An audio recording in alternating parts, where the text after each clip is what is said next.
important, mais l'Algérie n'a pas aussi répondu à la question qui va ramener les 10 milliards de dollars. Le deuxième problème, c'est que le transsaharien va traverser des territoires qui vivent des situations de guerre. Le Niger, le nord du Nigeria avec Boko Haram, le Niger avec les groupes armés islamistes qui sont en train de former des petits émirats depuis le nord du Mali jusqu'au nord du Niger, jusqu'au Burkina Faso. La région n'est pas sécurisée, ce qui fait que le Nigeria n'était pas très chaud. D'ailleurs, le Nigeria a commencé une première partie de ce gazoduc. La première partie, c'est un pipeline. Il y a le pipeline Ajukuta Kaduna Kano, le AKK, qui fait de 614 km. Le pipeline, c'est la première partie, normalement. Le pipeline, il était censé être la première partie de ce fameux projet gazoduc transsaharien.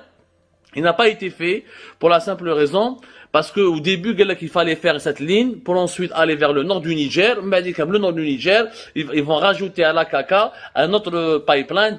Il va lancer définitivement, ils vont se lancer dans le gazoduc transsaharien. La mi-2020, ce projet qui coûtait 2,6 milliards de dollars n'a pas trouvé des financements. Le Nigeria n'a pas pu le mettre en service pour la simple raison que d'abord l'aspect, ça coûtait beaucoup d'argent pour sécuriser le nord du Nigeria où il y a toujours des affrontements avec des groupes armés. Et en deuxièmement, les 2,6 milliards de dollars en pleine pandémie de Covid-19 2020, avec la crise financière et les dettes en 2021, le Nigeria n'a pas pu mettre de l'argent. Du coup, le premier tronçon, le TSGP, le Transsaharien Gazoduc, n'a pas pu se faire, ou le AKK, pour le moment, n'est pas encore entré en service. Ce qui fait donc le projet Algérie-Nigeria, qui est ambitieux, qui date de 1980, qui est l'un des gazoducs les plus importants du monde, parce qu'on est censé ramener une autre source de gaz naturel, qui est le Nigeria, depuis du gaz du Nigeria jusqu'à l'Europe. Je rappelle que l'Europe, l'Europe avec la Turquie, l'Europe centrale, l'Europe occidentale, l'Europe centrale, la Turquie, c'est pratiquement 45% des importations mondiales du gaz naturel.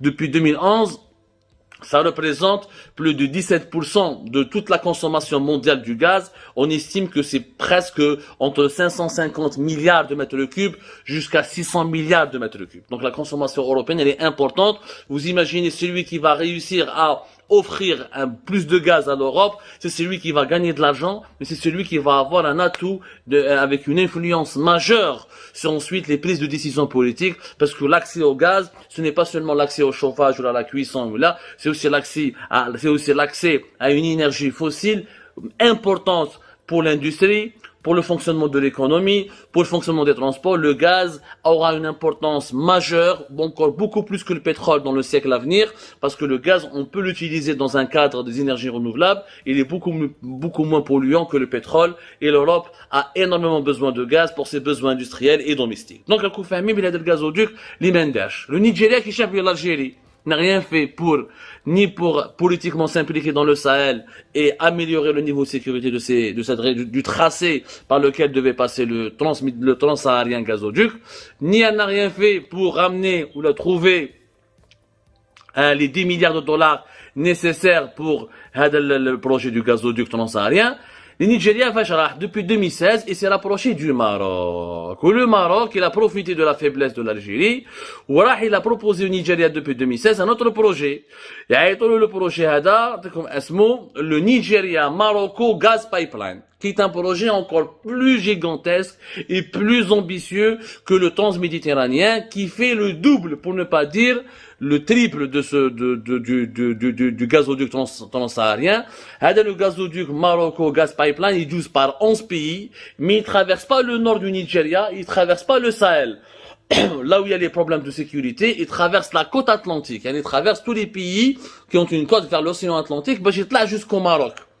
Donc sur l'aspect sécurité, il est beaucoup plus, il sera beaucoup plus facile à le sécuriser puisqu'il passera par les côtes de l'Atlantique, là où il y a le moins de tension, le moins de conflit. Par contre, il coûte 2 fois plus cher.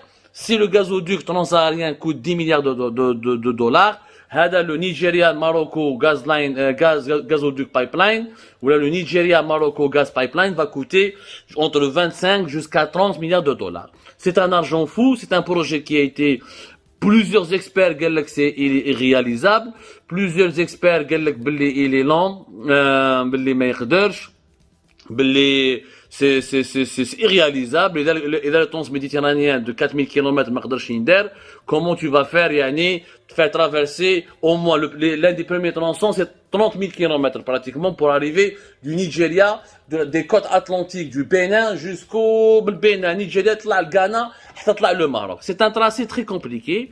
الناس ما امنوش به البروجي هذا sincèrement ما امنوش به mais malheureusement pour l'Algérie, vous allez comprendre pourquoi malheureusement pour l'Algérie, ce projet est en train d'avancer de manière phénoménale et le Maroc et le Nigeria, donc qui n'étaient jamais amis, parce que le Nigeria c'était l'un des pays qui a soutenu le Sahara, l'indépendance du Sahara occidental, un pays qui a toujours été proche des positions de l'Algérie dans le dossier du Sahara occidental, l'un des pays qui était fondateur et pays clé de l'Union africaine. Le Maroc était longtemps absent de l'Union africaine depuis le début des années 60. Il a fait son retour dans l'Union africaine en 2017. Malgré que le Nigeria a refusé ou a bloqué l'entrée du Maroc dans la CEDEAO, qui est la communauté des pays de l'Afrique, communauté économique des pays de l'Afrique de l'Ouest, malgré cela, les Marocains et les Marocains ont pu séduire les Nigérians, où ils ont pu leur convaincre depuis 2016 de travailler sur ce projet d'un gazoduc totalement fou qui va traverser 11 pays depuis les côtes de l'Atlantique. Dernièrement, la nouvelle actualité Ejmaa, c'est que récemment, notez comme la date,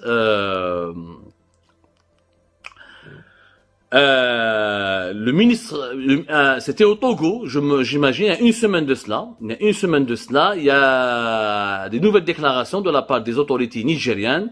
C'est le ministre nigérian du pétrole, donc Timipre Silva, celui qui s'est entretenu avec le ministre algérien de l'énergie Mohamed Al-Kab en février 2022 au Nigeria. Il y a de cela une semaine, hier lundi, c'était lundi, nous sommes le mercredi 4 mai, c'était le 2 mai, le 2 mai, le ministre nigérien, non, nous sommes en train de travailler sur l'aspect financier de ce projet, nous avançons, on a main dans la main avec les Marocains, nous sommes en train de chercher les nouvelles sources de financement. Je vais vous lire ces déclarations. Il y a beaucoup d'intérêt à l'international, mais nous n'avons pas encore identifié les investisseurs avec lesquels nous voulons travailler. Nous voulons continuer ce même pipeline jusqu'au Maroc le long de la côte. Aujourd'hui, le projet est toujours à l'étude. Il a fait des déclarations. Il y a une très favorable. Ouchkal, les Russes étaient dans mon bureau. Le lundi 2 mai, le ministre nigérian du pétrole, les Russes étaient dans mon bureau la semaine dernière, ils sont désireux d'investir dans ce projet. Les Russes qui sont les partenaires des Algériens, les Russes qui sont les premiers fournisseurs d'armes et d'armement des Algériens, sont partis voir le Nigeria pour participer au financement d'un gazoduc qui concerne le Maroc, qui n'est pas l'allié de l'Algérie. Je vous dans les coulisses. Donc, les déclarations de Timipre Silva, le ministre nigérian du pétrole, prouvent que le projet marocain est en train d'avancer. Et que le Nigeria tient beaucoup à ce projet. Alors que le projet algérien, le premier accord intergouvernemental entre l'Algérie, le Niger et le Nigeria, n'a même pas encore été validé officiellement par le Nigeria. Parce que, du côté du Maroc, les Marocains ont fait un lobbying important depuis 2016 pour torpiller le projet algérien, le gazoduc transsaharien, et pour convaincre le Nigeria de marcher dans leur propre, de les soutenir ou de faire alliance pour leur propre projet. C'est le projet qui est fou, à 30 milliards de dollars, les Marocains ont promis au Nigeria un soutien occidental, un soutien américain, un soutien israélien, parce que le Maroc maintenant est un allié à Israël, un soutien des pays du Golfe. Donc le Maroc qui bénéficie aux yeux du Nigeria de plus de stabilité que le régime algérien, qui bénéficie de plus d'appuis internationaux que le régime algérien, le Maroc est en train, quelque part, il a pu séduire le Nigeria pour le convaincre de miser davantage sur son projet que sur le projet avec l'Algérie. C'est une très mauvaise nouvelle pour l'Algérie. Le gazoduc transsaharien ne se fera pas, ça sera une perte immense parce que les réserves taïwanaises de gaz traditionnelles sont en train de baisser. Nous ne pouvons plus exporter on n'exporte plus de 40 milliards de mètres cubes depuis 2016. D'ici 3, 4, 5 ans, on pourra à peine exporter même pas 20 milliards de mètres cubes parce que la consommation nationale tekber ou les réserves taïwanaises traditionnelles, conventionnelles, yukso. Si on n'a pas une nouvelle source d'approvisionnement du gaz pour vendre du gaz naturel à l'Europe, nous allons perdre un atout majeur. On ne sera plus une puissance énergétique et on ne sera plus capable de mener des discussions et on perdra notre leadership régional. Le Maroc va prendre le leadership régional. si le Maroc fait son gazoduc, le Maroc va remplacer l'Algérie grâce à ce gazoduc, en s'imposant comme étant l'un des nouveaux fournisseurs de gaz naturel de l'Europe, parce que ça va passer depuis son territoire. Le mouchkil Moussib al-Kbira. Pourquoi le 2 mai, les négociations entre le Maroc et le Nigeria ont avancé?